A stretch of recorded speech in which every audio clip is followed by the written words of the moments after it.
creo que nos tocaba hacer esta parte, ¿no es cierto? De límites de Atterberg, ¿no? O, a ver, me recuerdo. Hola, quedamos aquí, ¿no? Sí. Ya.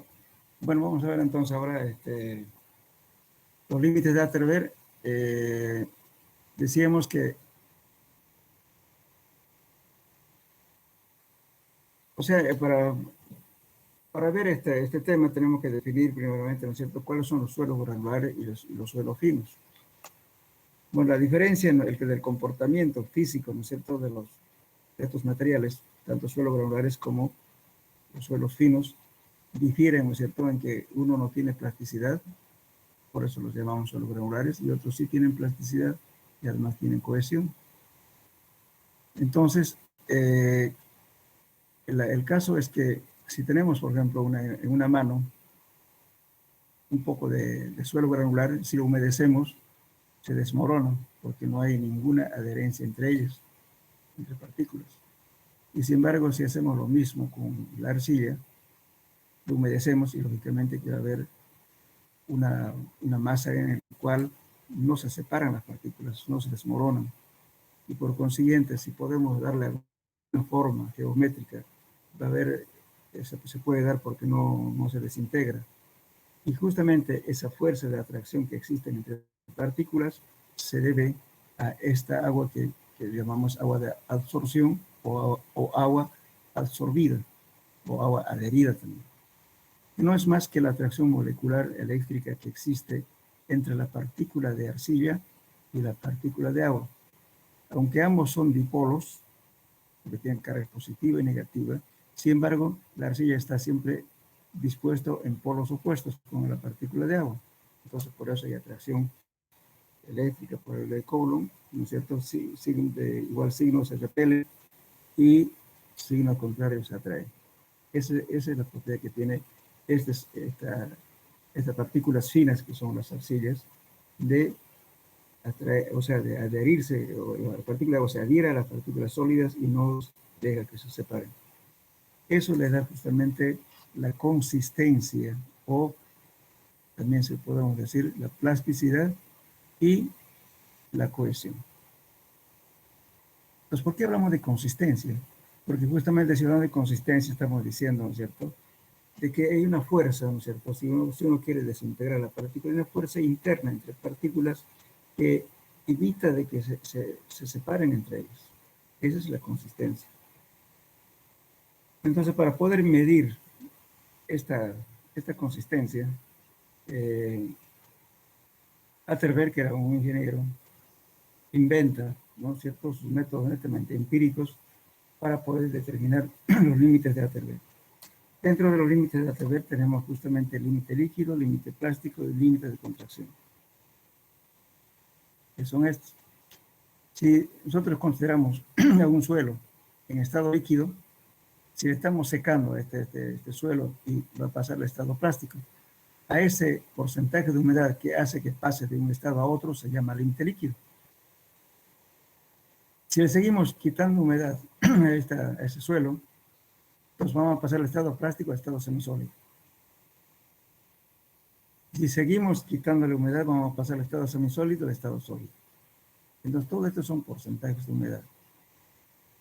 Ahora, en este lugar justamente está el campo plástico.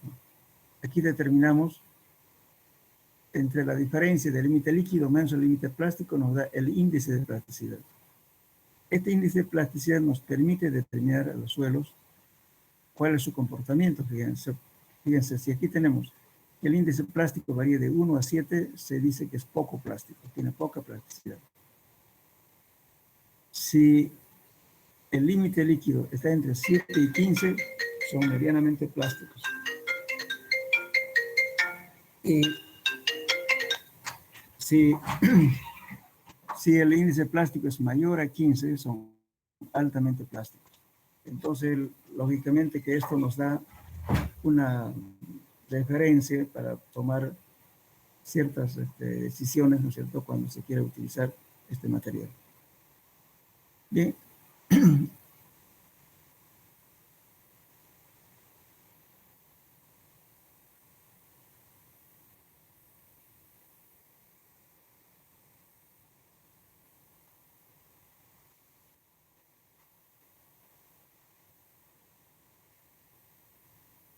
Bien, entonces, para hacer estas pruebas, lo que se hace, ¿no es cierto? Ahora, ¿cómo definimos también aquí al límite de contracción? El límite de contracción es la humedad con el cual el suelo no se contrae más, ya no cambia de volumen, aunque tenga un cierto porcentaje de humedad. Entonces, esto lo podemos ver aquí.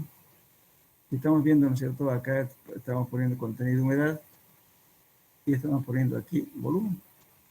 Entonces, si el volumen 1 va a estar aquí, en este estado, ¿no es cierto? Tenemos mayor cantidad de humedad, que es el correspondiente al límite líquido. Luego que le vamos quitando la humedad, vamos a llegar al estado plástico y va disminuyendo el volumen. Y luego llegamos al estado semisólido, que en realidad aquí está el límite de contracción. A partir de aquí, lógicamente que aquí aún hay humedad. Entonces, pero ya, sin embargo, el volumen ya no varía, es constante. Entonces, por eso estamos diciendo de que el límite de contracción es la humedad con la cual el suelo cesa de contraerse. Es el límite de contracción. Bien, entonces, para poder realizar este ensayo, hay que trabajar con materiales que pasan en la malla número 200, perdón, en el número 40. Con ese material se trabaja. Bueno, lo que podemos decir es lo siguiente, que hay una cosa muy importante cuando hablamos de estabilización. ¿Qué quiere decir eso? De mejorar o cambiar sus cualidades del suelo físicamente. Para eso podemos hacer varias formas de estabilizar. ¿Qué quiere decir estabilizar? Vamos a cambiar su polaridad de la arcilla. Entonces eso se puede hacer con una estabilización electroquímica, mezclando algún químico, para poder invertir su polaridad de tal modo que se ponga, ¿no es cierto?, entre la partícula de agua sea positivo con otro positivo, y para que entonces, al ponerse con el mismo signo, ahí se repelen y por consiguiente aumenta su permeabilidad y mejora sus características físicas. Lo otro es estabilizar con temperatura. Entonces, justamente, si queremos hacer un análisis, tenemos que hacer de un suelo que no haya tenido ninguna alteración física. Para eso es muy importante tener cuidado del secado previo antes del ensayo. Entonces, la temperatura que se utiliza de estos suelos antes de hacer el ensayo hay que tener cuidado. ¿Cómo se lo prueba? Todos los materiales que tengan materia orgánica o que tienen calizas, entonces son propensos a un cambio volumétrico bastante grande. Y lógicamente, al incrementar muy alta temperatura para secar la muestra, ya le estamos cambiando sus propiedades. Entonces, los datos que obtengamos mediante estos ensayos ya estamos falseando de entrada. Entonces, primeramente se debe verificar la muestra si tiene materia orgánica o si tiene cal o otros elementos que pueden producir deformaciones y cambios con la temperatura. Entonces, para que eso, lógicamente, si detectamos de que ese suelo tiene materia orgánica o tiene calizas, entonces lo que hacemos es simplemente utilizar menor temperatura para el secado antes del ensayo. Y si es totalmente inorgánico, entonces lo metemos a un horno y los ponemos a una temperatura de 100 grados para que pueda secarse. Luego de estar secos los materiales, hay que desmenuzarlo. Para desmenuzar se utiliza un mortero, ¿no es cierto?, que es un recipiente hecho de cerámica, y con un mazo de madera que en una punta está recubierta con un caucho duro, el cual permite desmenuzar las partículas para poder tamizarlas posteriormente en la malla número 40 y con eso hacer los ensayos. Una vez obtenido este material tamizado en la malla número 40, procedemos a hidratar la muestra. Vamos a hacer los ensayos, o sea, para hidratar, que significa echarle agua, la menor cantidad posible, y luego se hace una masa homogénea y hay que esperar que se hidrate. Hidratarse significa de que el agua, ¿cierto?, la humedad tiene que estar internamente en la partícula. Entonces, por eso no es cuestión, digamos, de humedecer inmediatamente el ensayo. Tiene que dejar un buen tiempo, puede ser 6 horas o 12 horas, como mínimo, y recién se hace el ensayo. Entonces, es un verdadero ensayo que nos va a dar límites confiables. Una vez realizada la preparación de la muestra, que puede que se repose hasta que se hidrate, se procede a hacer 3 porciones. Una porción de la misma preparación de la muestra, una porción nos va a servir para hacer límite líquido, y el otro para límite plástico y el otro para límite de contracción. Bueno, una vez hecha esa separación, ponemos aparte las muestras para cada ensayo y procedemos al ensayo. Ahora, para hacer el ensayo de límite líquido, utilizamos un aparato de casa grande.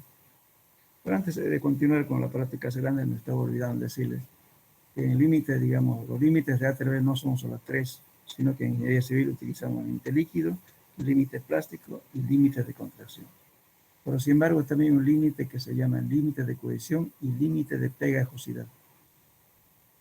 Estos límites generalmente se utilizan más en agronomía, porque esto es determinar la cantidad de humedad con la cual el suelo, ¿no es cierto?, comienza a pegarse a la superficie metálica, es decir, con el arado, o la cuchilla, o lo que sea, ¿no?, una herramienta que mueve la tierra. Entonces, y la cohesión, lógicamente, también este es el límite de cohesión, nos determina el contenido de humedad con el cual los terrones del suelo son capaces de pegarse uno con otro. Si tenemos tesoros de arcilla húmedos, entonces si le juntamos y se pegan, entonces hay que determinar eso se llama límite de pegajosidad, si estamos en ese valor o no, para que los terrones de arcilla se peguen. Pero generalmente este ensayo en ingeniería civil no lo utilizamos, pero sí en agronomía. Bien, entonces, ya una vez preparadas las muestras, ¿no es cierto?, procedemos a los ensayos. Para hacer ensayo de límite líquido decía que utilizamos un aparato de casa grande. ¿Qué es este aparato? Este aparato, fíjense, es un platillo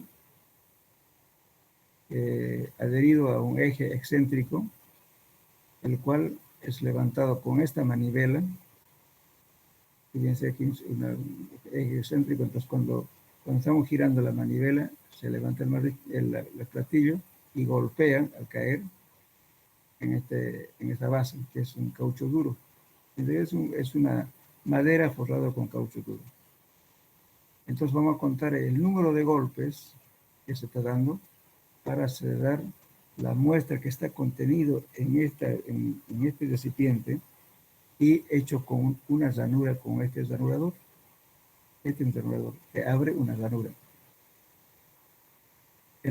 Aquí podemos ver en corte, aquí tiene 10 milímetros, aquí tiene 2 milímetros. Entonces este ranurador que acá hace esta ranura. Bien, entonces una vez que hagamos esta ranura, ¿qué hacemos? Trabajamos con esta manivela y hacemos que golpee el platillo hasta que cierre esta ranura. La ranura no es necesario que la ranura se cierre en toda la longitud de la abertura que se hizo. Simplemente va a cerrar en la parte central aproximadamente a 12 milímetros, que es media pulgada. Una vez que cierre esa ranura los 12 milímetros, dejamos ya de golpear y tomamos una porción de muestra y determinamos su humedad. Entonces, de este ensayo, ¿qué estamos obteniendo? Datos de humedad y datos del número de golpes para cerrar la ranura. Esos datos de este ensayo. Pero probablemente me olvidaba de decirles, este ranurador tiene una cabeza en la parte de atrás que tiene exactamente 10 milímetros. Además, entonces, este ranurador es un calibrador también a su vez. Entonces, para que caiga exactamente 10 milímetros de altura, lo calibramos con esta cabeza. Tiene un tornillo aquí que levanta o que permite hacer la calibración. Entonces se coloca esta base debajo del platillo y con el tornillo levantamos exactamente hasta los 10 milímetros. Además sirve de calibrador. Aparte de ser ranurador, sirve de calibrador de la caída de este platillo. Bien, entonces, una vez obtenido, o sea, Vamos a ir después, vamos a ir variando, ¿no es cierto? Al primer ensayo, la muestra que hemos preparado, le vertimos un poquito de agua y vamos a obtener una muestra más húmeda. Lógicamente, si la muestra es más húmeda, el número de golpes va a ser menor, de que sigue de la llanura. Así sucesivamente puedo tener 5 o 4 golpes como mínimo para que tengamos datos que nos permitan dibujar esta figura. Aquí estamos poniendo, fíjense, es un ensayo del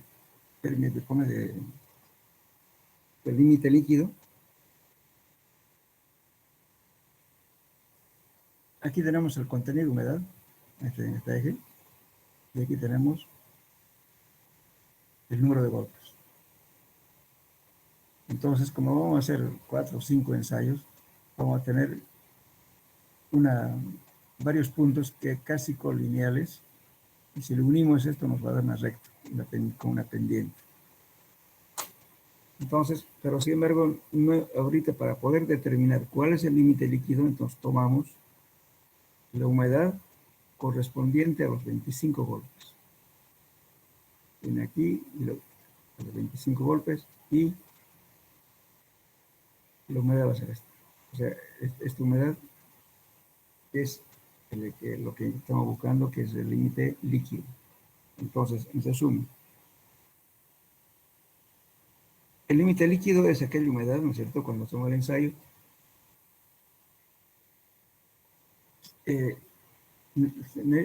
o sea, solo la cantidad, o sea, 25 golpes que damos, ¿no es cierto? Fíjense que hemos dado, supongamos aquí, por ejemplo, estamos dando, qué sé yo, arriba de los 5 golpes aproximadamente. Después estamos haciendo a los 15 golpes aproximadamente.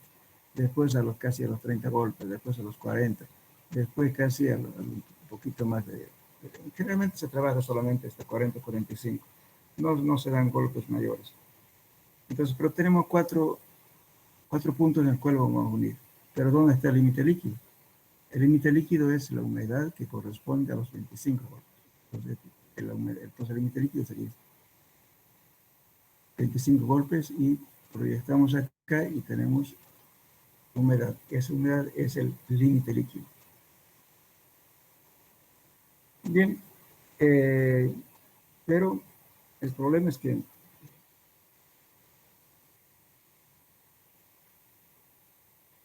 estos ensayos llevan tiempo, porque generalmente en un trabajo siempre estamos trabajando en contra del tiempo, porque cualquier trabajo siempre, si uno se adjudica un trabajo, tiene que estar siempre acompañado en el tiempo más corto posible y además económico. Entonces, si hacemos ensayos así, este es lo correcto y aquí no vamos a fallar cuál es el valor del límite líquido. Pero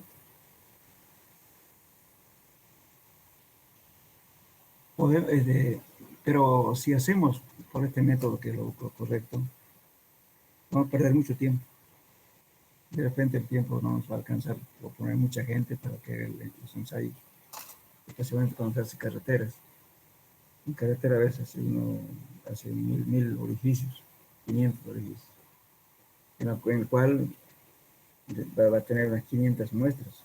Imagínense 500 muestras que tarde un tiempo de unas 3 horas en hacer cada ensayo, hace cualquier cantidad de horas. Entonces el tiempo no le va a dar para hacer los límites y el proyecto que está haciendo no va a poder terminarlo en poco tiempo. Y si presenta esa propuesta con un tiempo muy largo, no va a perder la propuesta. Entonces, para mitigar esto, podemos usar estas fórmulas. Por ejemplo, aquí en el límite líquido, que es humedad, se calcula por esta fórmula, fíjense. Esta humedad es el peso del agua por 100 entre el peso seco, es humedad. Entonces, bien, aquí estamos viendo humedad necesaria para llenar la llanura, y la llanura se cerró con una cierta cantidad de golpes. Ese número de golpes es el valor n. Pues 1.419 menos 0.331, logaritmo de n. Entonces este n es el número de golpes. Entonces de esta forma podemos hacer un solo ensayo. No necesariamente como en este caso 3 o 4 ensayos. Pues simplificamos el tiempo de trabajo de hacer el ensayo. Pero esto se hace siempre y cuando que los técnicos de laboratorio sean expertos en hacer los ensayos, o si no, es hacer nomás por este medio. Para usar esta fórmula, no está dando un rango, digamos, de número de golpes aplicados para poder utilizar esta fórmula. Y esta fórmula fue adoptada por la Estación Experimental de Hidrovías, ¿no?, en Estados Unidos. Pero sin embargo, hay otra, hay otra fórmula, que es esta. Esta fórmula sí tiene las condiciones. Es válida solamente para 20 a 30 golpes, para que se la ranura. Entonces, esto no es más que límite líquido,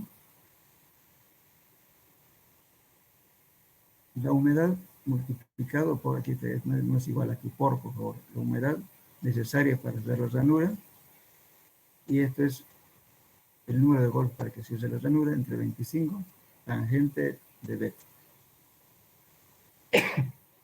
Bueno, entonces, resulta que esta inclinación de acá, de esta recta, no varía. Lo que varía es humedad y número de golpes. Entonces, la prueba que han hecho, por ejemplo, para hacer esta fórmula, han hecho más de 700 y tantos ensayos de diferentes tipos de suelos, y siempre dio la misma pendiente. Lo que variaba era el número de golpes y contenido de humedad. Entonces, de esa forma, que esta tangente de beta se tomó una constante que es 0.121. Entonces, la fórmula quedó de esta manera. Humedad necesaria para sellar la ranura con un número de golpes, y este número de golpes que tiene que estar comprendido entre 20 a 30 golpes. Entre 25 todo elevado a 0.121. Entonces, esta es la expresión que se utiliza para calcular el límite líquido. Entonces, esta formulita es la que más utilizamos en nuestro medio.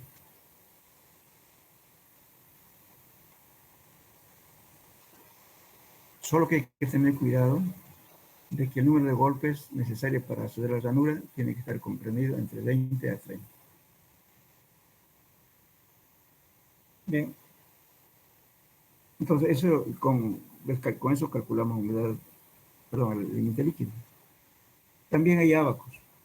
Justamente en el manual que tienen ustedes, que les pasé también, está unos ábacos para calcular el límite líquido. También aparte de las fórmulas, hay ábacos.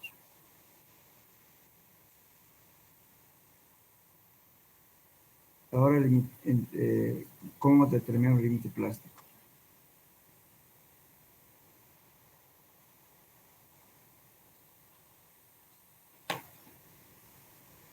De la misma preparación de la muestra que se hace, tomamos una porción que habíamos separado inicialmente, y simplemente aquí es un poco más empírico que el anterior, que el límite líquido, el límite plástico.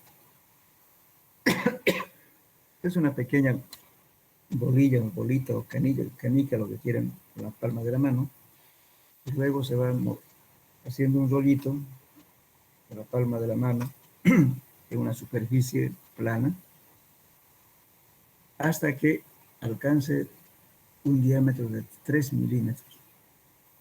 Y cuando alcanza de 3 milímetros, empieza a requebrajarse, significa que hemos llegado al valor del límite plástico.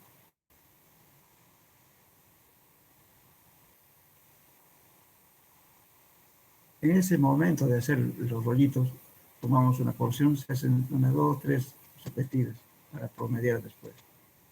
Entonces, la muestra que estábamos agarrando y se empieza a quebrajarse, lo tomamos y tenemos, y de eso lo secamos y tenemos humedad. Bueno, hacemos 3 ensayos de la muestra que habíamos separado, o por lo menos 2. Entonces, el límite plástico va a ser el promedio del límite plástico 1 más el límite plástico 2. Si hacemos 3 más el límite plástico 3 dividido entre 3. Es el promedio que vamos a emplear para calcular el límite plástico. Entonces, esto es bien empírico. Lógicamente, por eso es bueno eh, no, no pasarse de mucha agua, porque si pasa mucha agua, ¿qué va a pasar? Se va a desmoronar o en su defecto no vamos a poder hacer el rollito que sí, que son para los 3 milímetros. En ese caso se coloca papeles secos, sobre eso se va haciendo el rollito con la mano hasta que pierda la humedad suficiente y empieza a quebrajarse cuando llega a 3 milímetros.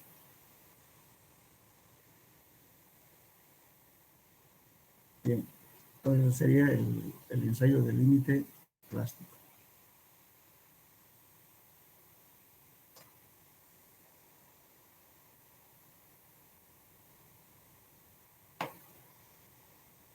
Ahora, para hacer el ensayo del índice de contracción, se hace lo siguiente. Para que entendamos, esta es la fórmula que vamos a utilizar para el índice de contracción. Humedad menos volumen húmedo menos el volumen seco sobre el peso seco por 100. Esto nos da la humedad del índice de contracción. Para esto vamos a utilizar este aquí.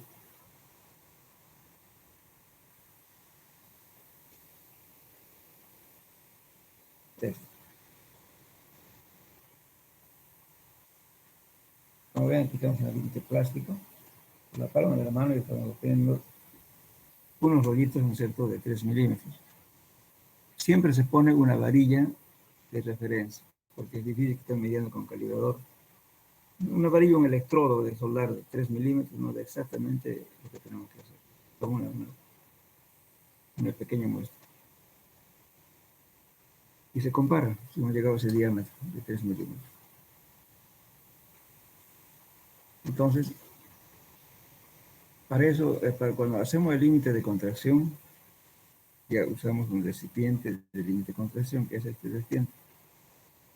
Este recipiente es un recipiente especial de un metal que no se dilata mucho ni tampoco se contrae mucho. Estos moldes que se utiliza para hacer el límite de contracción se llaman moldes Monel, o también se llama límite o moldes para el límite de contracción.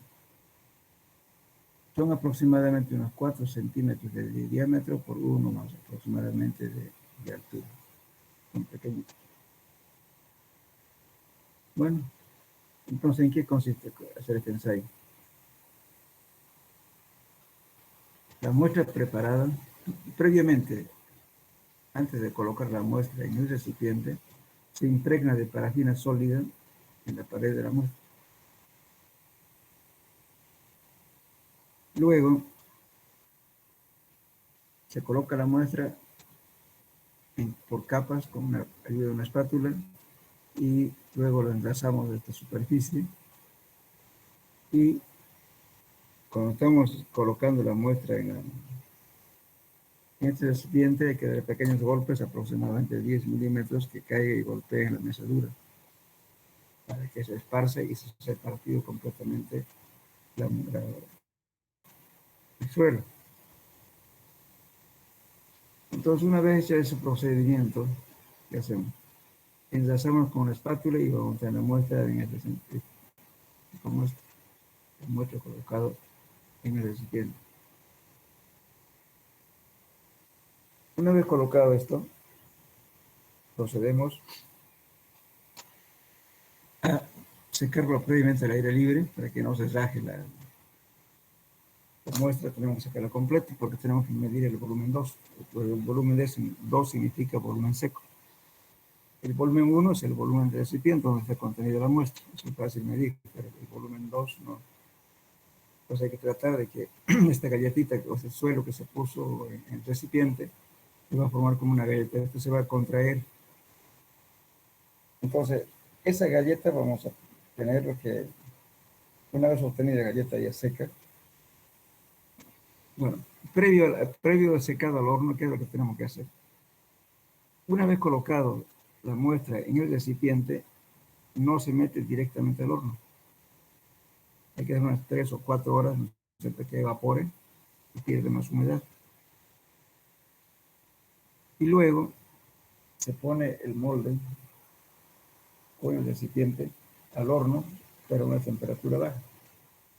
Podemos poner a 40 grados, después ponemos a 50, sucesivamente. Cuando va secando, vamos aumentando la temperatura.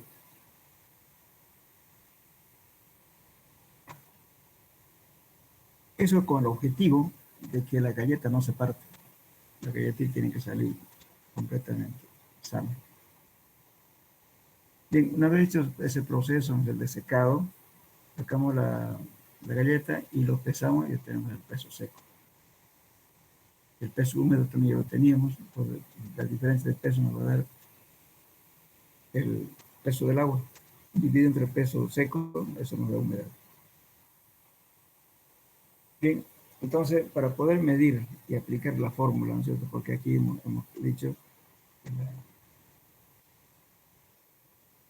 el índice de contracción es este, aquí. Esta es humedad menos el volumen húmedo. El volumen húmedo es fácil, como le dije, es cuestión de ponerle un mercurio y pesar el contenido de mercurio, dividido entre el peso específico del mercurio y ya tenemos el volumen de mercurio. Ese sería el volumen 1. El volumen 2, ¿qué va a ser? La galleta que lo sumergimos en el mercurio, entonces va a ser que el volumen sumergido es el volumen desplazado. Pues ese volumen desplazado, ¿no es cierto? Vamos a pesarlo y vamos a tener un peso de la muestra, dividiéndolo entre el volumen, entre el peso desplazado, entre el gamma del agua, vamos a tener este volumen seco.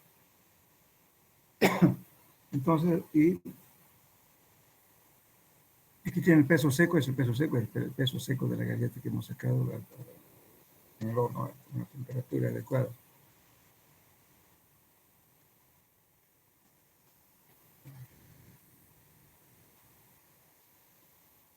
Bien, entonces, para hacer esta operación usamos ustedes saben que el mercurio tiene alta viscosidad, entonces si le echamos a un recipiente de mercurio, va a tener protuberancia para arriba. Entonces, para que el mercurio esté completo en el recipiente, se utiliza esta lámina de vidrio, que los conocemos como vidrio de reloj. Tiene 3 púas. En mecánica del suelo se llaman pínulas, pero son púas, pequeñitos, delgaditos, ¿cierto? Que con eso apretamos el recipiente y lo movemos para que el mercurio sea desplazado del recipiente. Entonces, una vez realizada esa operación, entonces, ¿qué hacemos? Lo ponemos el mercurio dentro del recipiente y lo enlazamos con este aparato. Que sirve para eso, para enlazar. Entonces va a quedar la muestra del mercurio conteniendo en el recipiente. Entonces, este muestra que quedó en el recipiente, lo pesamos y lo dividimos entre el peso específico del suelo y nos va a dar volumen. Volumen 1. Para el volumen 2, agarramos 2 recipientes. El recipiente más grande, que es este, y otro recipiente más pequeño. Y lo sumergimos con la ayuda de este vidrio, sumergimos la muestra. Y luego enlazamos, después estamos asegurando de que la muestra esté completamente llena del recipiente. Bien, entonces, con el peso desplazado del mercurio, dividido entre el peso posible del mercurio, nos da el volumen del mercurio desplazado, y eso va a ser el volumen de la muestra seca, que es el volumen 2. Bien, entonces, de ese modo determinamos todos los datos y utilizamos esta fórmula de acá y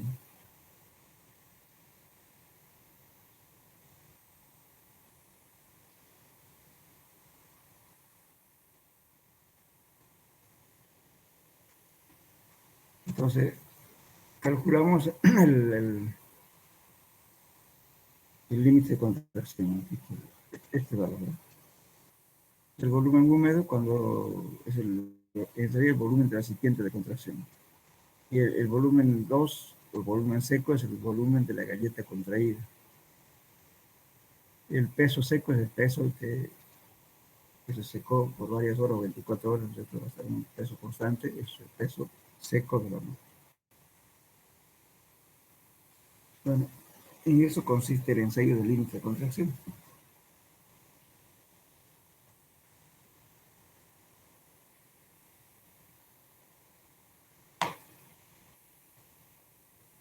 Pues resulta que estos tres valores que estamos hablando, del límite líquido, límite plástico, límite de contracción, son bastante útiles para poder determinar otros parámetros que nos van a ayudar a hablar del tipo de suelo, ¿no es cierto?, cuando estamos haciendo un estudio. Bien, vamos a hablar de eso. Después vamos a ver esto. Antes que me olvide, esta es una tarea para ustedes. Partiendo de esta gráfica, se van a plantear el ensayo de límite de contracción es humedad, peso del agua sobre el peso seco por 100. Entonces, si ustedes hacen una gráfica y ponen peso aquí, y también peso y peso, van a obtener un peso, ¿no es cierto?, hasta acá, que va a ir disminuyendo cuando le están quitando agua. Después se mantiene la humedad, perdón, el volumen es constante, pero sin embargo hay agua. Entonces el límite de contracción es este pedacito de aquí. Por diferencia de pesos, calculen utilizando este criterio de aquí y van a obtener la fórmula del límite de contracción, esta fórmula. El peso seco sobre, perdón, el peso del agua sobre el peso seco es humedad, menos el volumen húmedo, menos el volumen 2, o volumen seco, dividido entre el peso seco por gamma del agua, esto es 1 por 100. Entonces eso nos da el valor del límite de contracción. Aquí está planteado, entonces lo que van a hacer ustedes desarrollar, hacer algunos pasitos más algebraicos y vamos a tener esta fórmula que van a usarlo eso cuando hagamos ejercicio. Bien, lo que decía, que los valores que obtenemos de este ensayo, podemos determinar los siguientes valores. La relación de contracción. La relación de contracción es un coeficiente que indica cuánto cambio de volumen puede presentarse por cambios de humedad de los suelos por encima del límite de contracción. Entonces, si tengo una muestra con una cierta humedad y le incremento, va a haber un cambio de volumen. Entonces, ese cambio de volumen que va a haber por incrementarse la humedad me da este dato que se llama razón de contracción. Entonces, este volumen su S no es volumen neto de los sólidos, no es el volumen real. No es que decir igual que gamma su S es igual el peso de los sólidos sobre el volumen de los sólidos. En ese caso, ¿por qué decimos peso específico real? Porque el volumen es neto, real, sin considerar los espacios vacíos. En cambio, en este caso, el S es el volumen de los sólidos en el límite de contracción. O sea, tiene espacio vacío porque se ha ido la humedad, pero sin embargo ese volumen ya no va a variar. Es el volumen a que está referido. Ese es el S. Esa es la diferencia entre el gamma y S. Bien, entonces, bueno, y también podemos tener el siguiente parámetro. Es este. El volumen, el cambio volumétrico es el volumen, peso S, que es la humedad, menos, esta humedad es humedad natural del suelo, tal como se encuentra en el sitio, menos el límite de contracción por razón de contracción. En este caso, este coeficiente indica la disminución del volumen que experimenta la masa del suelo cuando su contenido de humedad se reduce a un porcentaje dado al límite de contracción. O sea, por eso, fíjense acá, para que esta humedad tiene que estar bastante alta, si no nos daría, si esto fuera muy bajo, nos daría negativo. Entonces, esto implica de que tengo que tener un suelo con humedad mayor que el límite de contracción.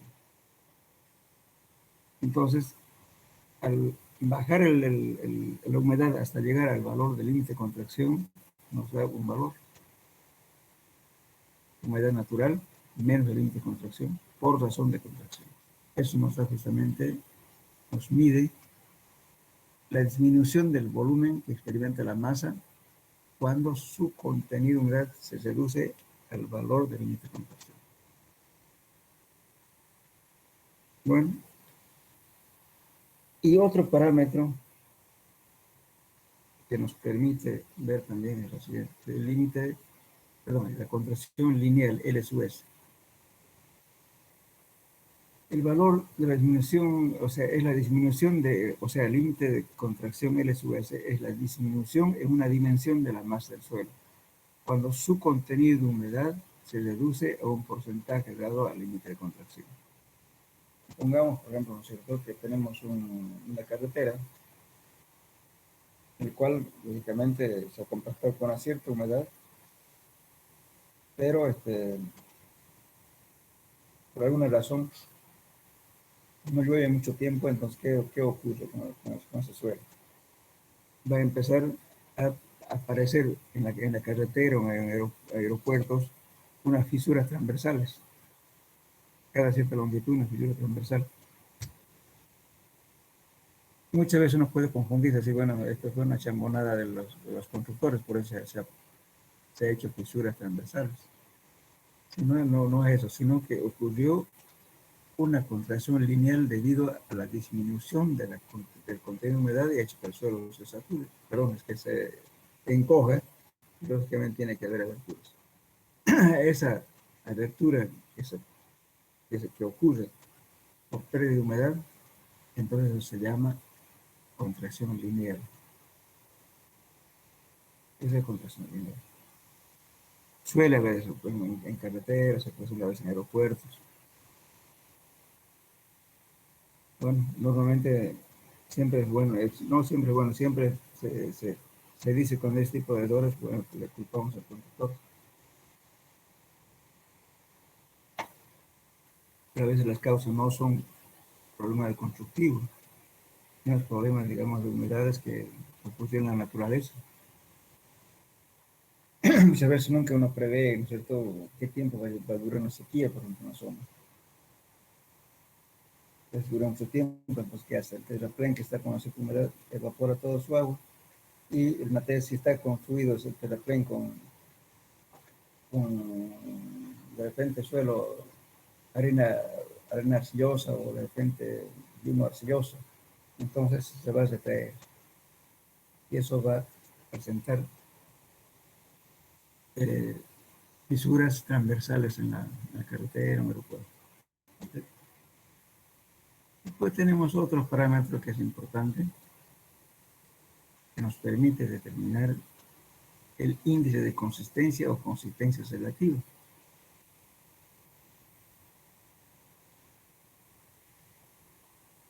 En este caso, fíjense, esta fórmula es para el índice de consistencia o consistencia selectiva. Aquí dice límite líquido menos la humedad. Esta humedad está refiriéndose a la humedad natural tal como está en el sitio, dividido entre el índice plástico. Bueno, aquí si analizamos esta, fíjense, según índice de consistencia, las arcillas se clasifican muy blanda, media, rígida o dura. Entonces, ¿cuándo nos va a dar menor a cero? Fíjense, si analizamos esta fórmula. Cuando la humedad sea grande con respecto al límite líquido.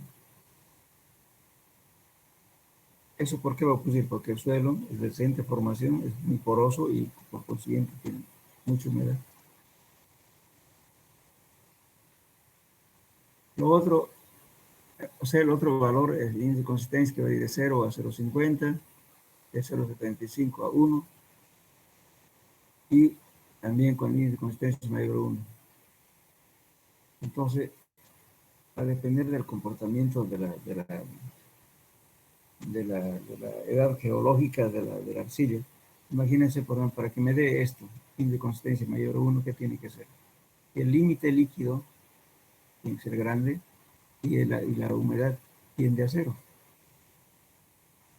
Dividido entre el índice plástico. Entonces eso me está dando valores mayores a 1. Y por consiguiente digo, arcilla dura o rígida o muy rígida. Entonces, cuando decimos, por ejemplo, un suelo preconsolidado, ¿con qué fundamentamos? Un suelo normalmente consolidado, ¿con qué fundamentamos? justamente con estos parámetros que estamos hablando aquí. Entonces, un suelo preconsolidado es un suelo que ha soportado sobrecargas mucho mayores que la sobrecarga actual del terreno. ¿Qué quiere decir eso? Supongamos que yo estoy estudiando una arcilla a 4 metros de profundidad. La arcilla es relativamente blanda. Entonces, pero encima tiene 4 metros de suelo. Esos 4 metros de suelo está ejerciendo una presión, el gamma del suelo multiplicado por su altura. Es la presión que está ejerciendo sobre el estrato que estoy estudiando. Entonces, para que sea esto mayor a 1, quiere decir que ese suelo que estoy estudiando tiene que haber soportado sobrecargas muy grandes comparados con el sobrepeso que está soportando ahora por el peso propio. Entonces, lógicamente, al haber tanta presión, las humedades se han ido, es decir, sus poros ya no tienen agua y el suelo es casi impermeable. Ya no sé, ya no hay humedad y por consiguiente el valor del índice de consistencia va a ser mayor a 1.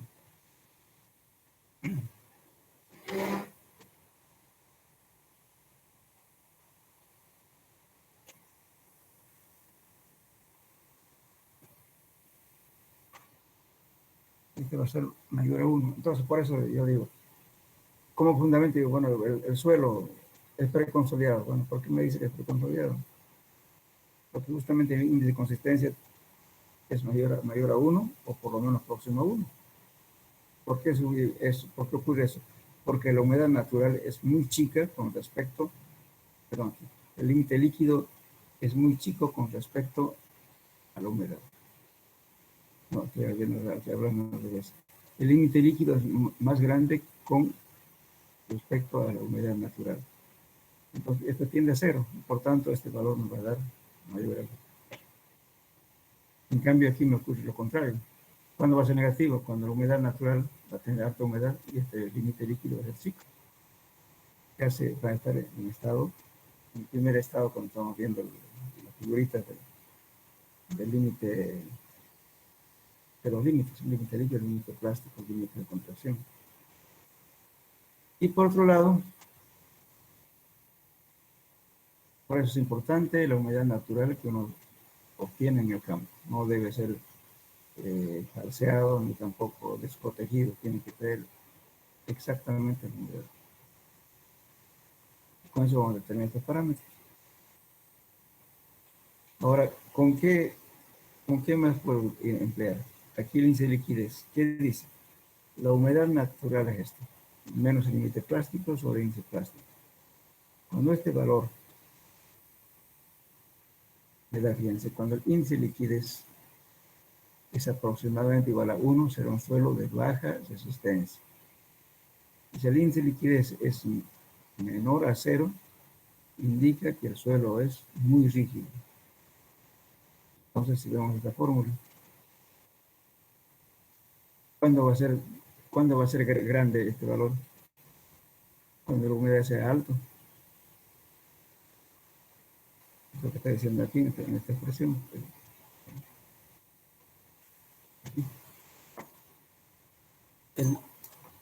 O sea, para que la fórmula que nos dan acá, está diciendo este valor de aquí.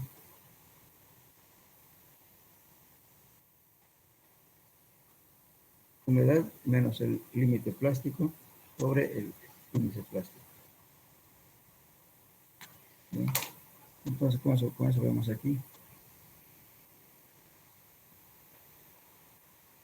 Entonces, un suelo que tenga índice de liquidez aproximadamente igual a 1 será un suelo de baja resistencia. ¿Cuándo va a ser igual a 1? Justamente cuando la humedad sea alta. Entonces esto va a tender a ser 1. ¿Y cuándo va a ser menor a 0?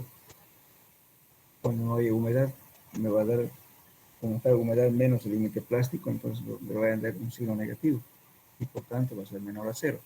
En ese caso, como la humedad es chica, entonces quiere decir que el suelo es rígido, no adquiere humedad.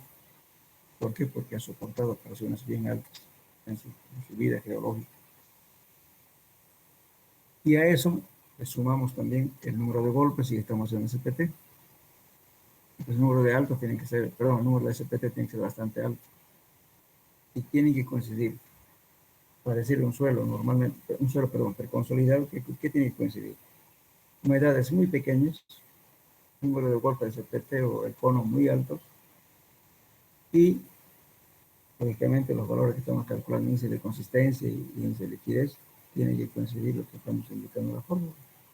Entonces son 4 valores que nos permite decir este suelo es preconsolidado. Si el suelo es normalmente consolidado, entonces vamos a tener humedades altas. Entonces nos va a permitir que frente a esos 4 parámetros, con una humedad muy alta, el número de golpes va a ser muy bajo de SPT, igualmente con el cono, en fin, y también el índice de liquidez nos dará menor a cero, porque la humedad es muy chiquita. Entonces todo eso tiene que coincidir, esos 4 parámetros que estamos indicando para refrendar que el suelo es preconsolidado o normalmente consolidado. ¿Y cuál es la importancia de hablar de esto? Si alguien me dice es un suelo preconsolidado y bueno, tengo que hacer una estructura, ya no me preocupo, porque resulta que ese suelo es rígido, no va a soportar cualquier peso que lo ponga. Lo único que hay que cuidar es no alterarlo más o menos. Pero si me dice que es un suelo normalmente consolidado, pues significa que nunca en su vida anterior soportó sobrecargas mayores que la sobrecarga actual y por consiguiente ese suelo tiene baja resistencia y por tanto tengo que preocuparme porque la estructura que estoy poniendo de repente va a tener problemas de asentamientos, problemas de formaciones desiguales, en fin. Son 2 cosas diferentes que el calculista tiene que entender. Igualmente en una carretera, si es un suelo preconsolidado, los raspamos por encima, le ponemos el pavimento y una capita de arena y ya está. En cambio, cuando son normalmente consolidados, hay que escarificar, compactar para mejorar el suelo de que sea estable. Es el criterio que hay que sacar de este tema que estamos hablando.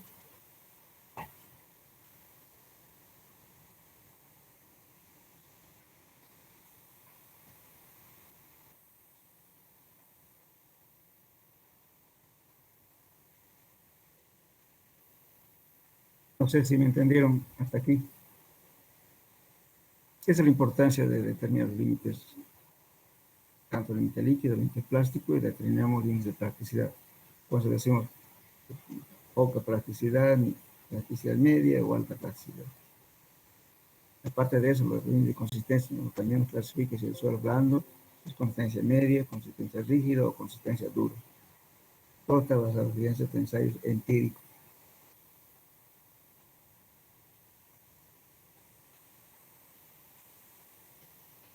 Bueno, ¿alguna pregunta?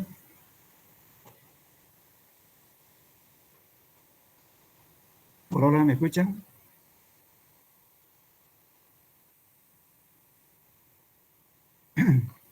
Hola.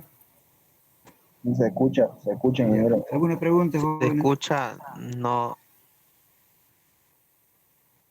¿O no entendieron? Ingeniero, una pregunta. ¿Qué tipo de Sí. consistencia de suelo es mejor para una carretera o para una construcción de un edificio de unos 20 pisos? Mire, si es para 20 pisos, lógicamente, de entrada, ¿no es cierto?, hay que determinar, generalmente los edificios altos se puede hacer con una platea de fundaciones en radier, y también muy pocas veces solamente se hace con zapatas. ¿Por qué? Porque las presiones son bastante grandes, especialmente en nuestro medio.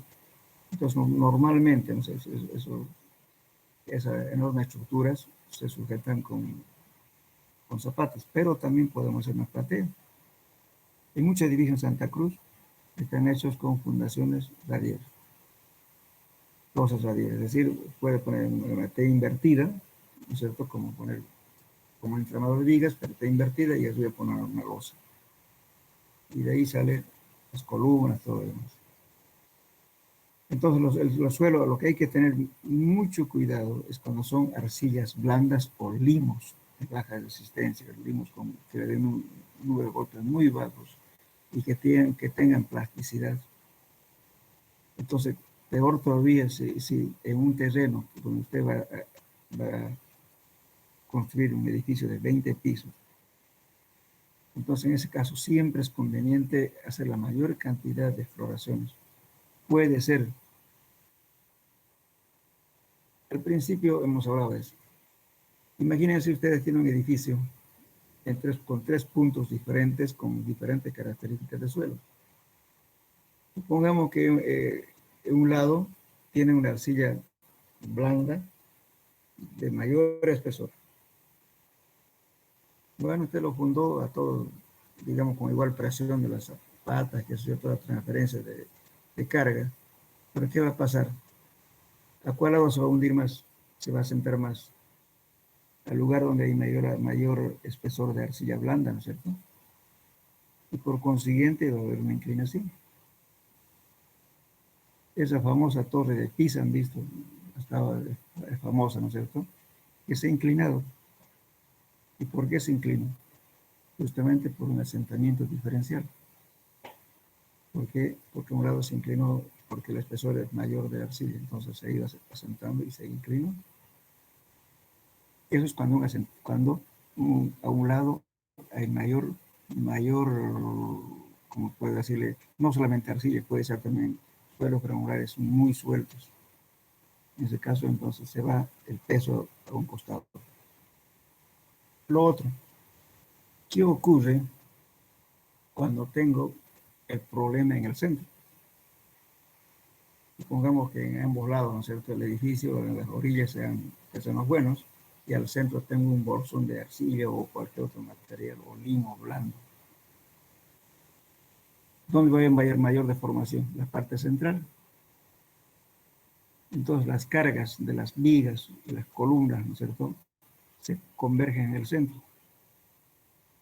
Y por consiguiente puede haber un colapso central, se aplasta el edificio, se cae. En cambio, si es a un lado, el edificio va a inclinar y va a dañar a los vecinos. Y si el suelo fuera uniforme, ni por más que sea malo, pero uniforme, ¿qué pasa? Pues el edificio se hunde uniforme. No se inclina, pero se asienta en igual proporción. Eso no es tan peligroso porque nos avisa. Pero justamente en la Ciudad de México han hecho eso. Pero ya estaban asentados sobre ceniza volcánica y lo que se hacían los edificios se hundían 20 centímetros por año. Pero no se inclinaban. ¿Por qué? Porque justamente el suelo era uniforme, el estrato uniforme. Pero el problema es cuando tenemos estratos con diferentes consistencias y diferentes durezas de un lado a otro. Entonces ahí aparecen asentamientos diferenciales. Ese es el problema. El asentamiento diferencial le va a causar problemas de fisuración, problemas de inclinación, en fin. Por eso es importante estudiar el suelo y ver en profundidad cuánto se transmite y a qué profundidad está el suelo malo. No siempre el suelo malo va a estar arriba, puede ser que esté abajo. La transmisión de presiones alcanza los estratos inferiores, entonces el problema surge en el interior. Entonces eso hay que solucionarlo. Para eso es el estudio. Justamente la profundidad del estudio está, si es un edificio alto, tenemos que hacer a mayor profundidad. ¿Por qué? Porque las presiones inducidas o las presiones solicitantes llegan a mayor profundidad, con mayor intensidad. Es un edificio chico, pues haremos 7 o 8 metros, suficiente. Pero si es una estructura de 20 niveles, ya estamos entrando arriba de 30 metros. Eso es lo que, justamente viendo, ¿no es cierto?, qué puede afectar el interior del suelo, ese edificio, el peso del edificio. Buena pregunta, ¿no?